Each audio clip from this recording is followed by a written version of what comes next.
You wake up one morning with the strange feeling that you've somehow become a stranger in a world you thought you understood.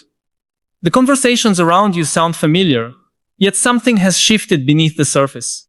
The rules that once seemed permanent are quietly dissolving. Expectations that shaped generations no longer fit the lives unfolding in front of your eyes. And if you've been paying close attention, you've probably noticed something even more unsettling. Some women don't just seem to be adapting to this new reality. They seem to be moving ahead of it, as if they've learned to read a map that the rest of society hasn't even realized exists. It's easy to dismiss that feeling, to call it coincidence, to blame social media, politics, or another passing cultural trend. But what if those explanations only scratch the surface? What if what you're witnessing is part of a much larger transformation? One that reaches into biology, technology, psychology, and the very story of what it means to be human. The strange part isn't that the world is changing. The strange part is how unevenly people respond to change. Some cling desperately to identities that no longer serve them. Others seem to shed old assumptions with surprising ease. They question traditions that once felt unquestionable. They build entirely new ways of living, working, loving, and defining themselves, while the rest of society is still debating whether change is even happening. And that's where things become deeply fascinating. Historian and thinker Yuval Noah Harari has often argued that the greatest revolutions in human history aren't driven by stronger muscles or bigger armies. They're driven by new stories. Stories that people choose to believe together. Money is a story, nations are stories. Corporations, religions, laws, even many aspects of identity exist because millions of people collectively agree that they do. Human civilization, in many ways, is built less from stone than from imagination. Once you begin looking through that lens, something remarkable appears. Many of the stories that defined women's roles for thousands of years are beginning to unravel. Not because someone simply decided to erase them, but because the world that created those stories is disappearing. For most of human history, survival depended heavily on physical labor. Communities relied on brute strength for farming, construction, warfare, hunting, and protection. Biological differences carried enormous social consequences because daily life revolved around physical necessity. Every institution evolved around those realities. But history has a habit of rewriting its own rules.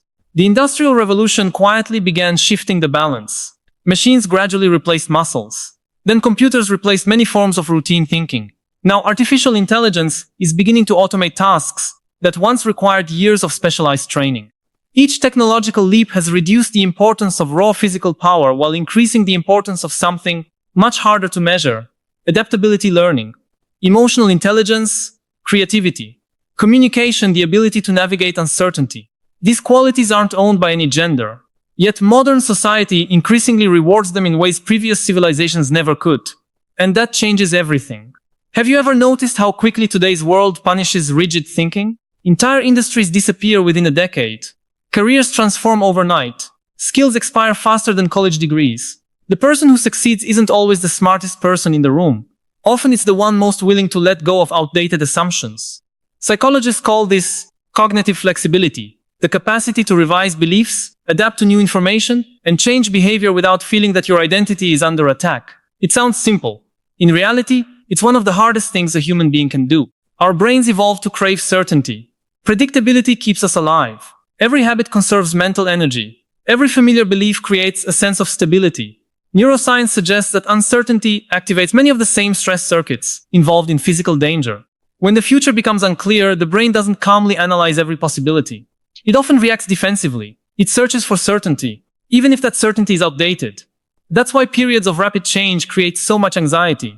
Not because humans dislike progress, because humans dislike unpredictability. Yet throughout history, individuals forced to navigate uncertainty often become remarkably resilient. Think about generations of women who had to constantly read emotional environments, manage complex family dynamics, adapt to changing expectations, and negotiate spaces where formal power wasn't always available to them. Those experiences didn't automatically create wisdom. Hardship never guarantees growth. But they often require the development of skills that modern societies increasingly reward.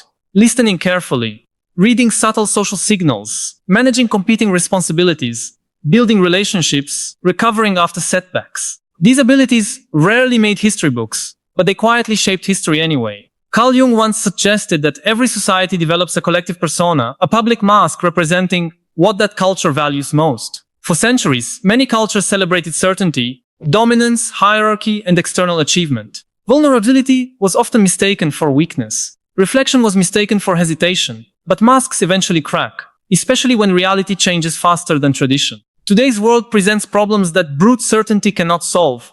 Climate change doesn't negotiate with ideology. Artificial intelligence doesn't respect old career ladders. Global crises ignore national myths. Loneliness grows despite constant digital connection. The solutions increasingly require collaborations instead of domination, curiosity instead of certainty, emotional awareness instead of emotional suppression. The qualities long dismissed as secondary suddenly become central. That's an extraordinary reversal. But it's also deeply uncomfortable, because whenever society changes, identity becomes unstable. And unstable identities create fear. Have you ever wondered why debates about gender have become so emotionally charged? It's rarely just about gender. It's about certainty. When people feel the foundations beneath them shifting, they instinctively search for something solid to hold on to. Traditions become emotional shelters. Old roles become psychological anchors. Questioning them can feel less like an intellectual discussion and more like a personal threat. Behavioral psychologists call this identity protective cognition. People don't simply defend opinions.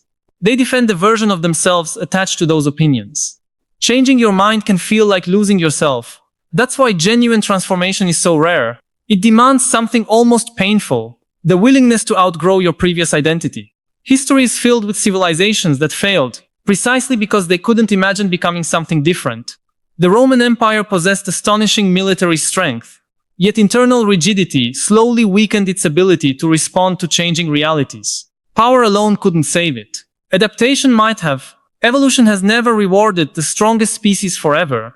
It rewards those capable of responding to environments that never stop changing. That principle applies just as much to civilizations as it does to individuals.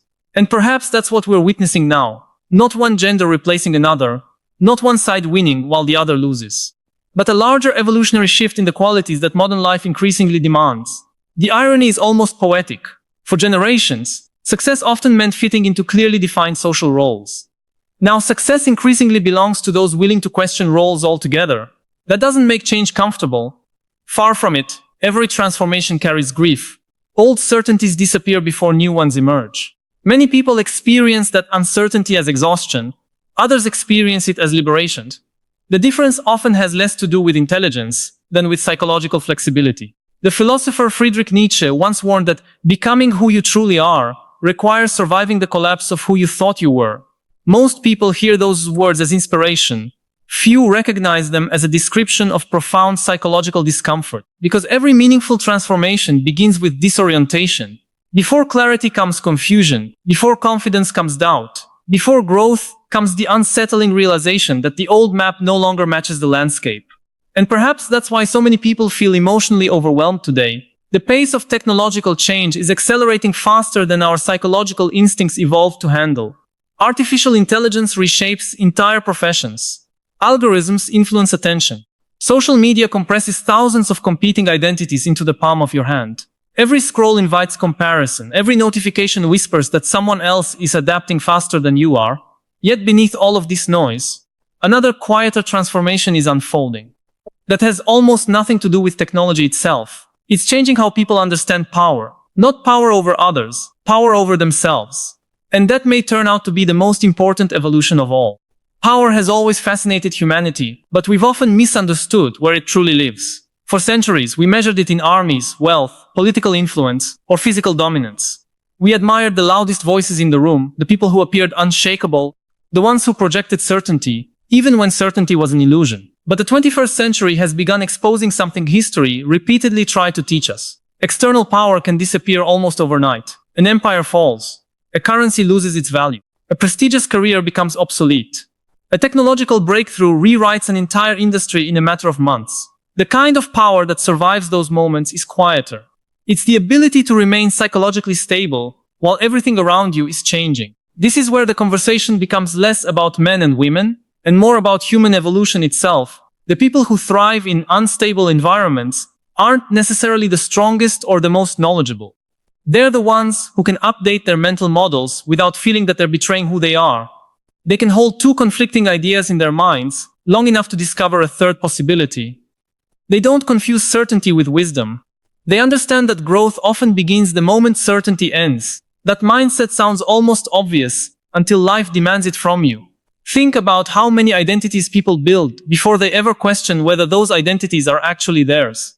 Someone grows up believing success means climbing a corporate ladder because that's what their parents admired. Another believes their worth depends on sacrificing themselves for everyone else. Someone else spends decades trying to appear emotionally invincible because vulnerability was treated as failure in their childhood. Then one unexpected event changes everything. A divorce, a layoff, a health crisis, the birth of a child. The death of someone they love. Suddenly, the script they've been following no longer explains reality. Psychologists sometimes describe these moments as identity disruptions. They're painful because they force us to confront an uncomfortable truth. Much of who we believe ourselves to be is built from stories we've inherited rather than consciously chosen. And inherited stories are remarkably difficult to release. Harari often emphasizes that Homo sapiens became the dominant species not because humans were individually stronger than other animals, but because we became exceptionally skilled at cooperating around shared narratives. Those narratives allowed millions of strangers to trust one another, build civilizations, create institutions, and organize societies on an unprecedented scale. But every story has an expiration date. The agricultural age created one set of social expectations. The industrial age created another. The digital age is writing entirely new ones. What's fascinating is that many people are trying to solve digital age problems using industrial age identities.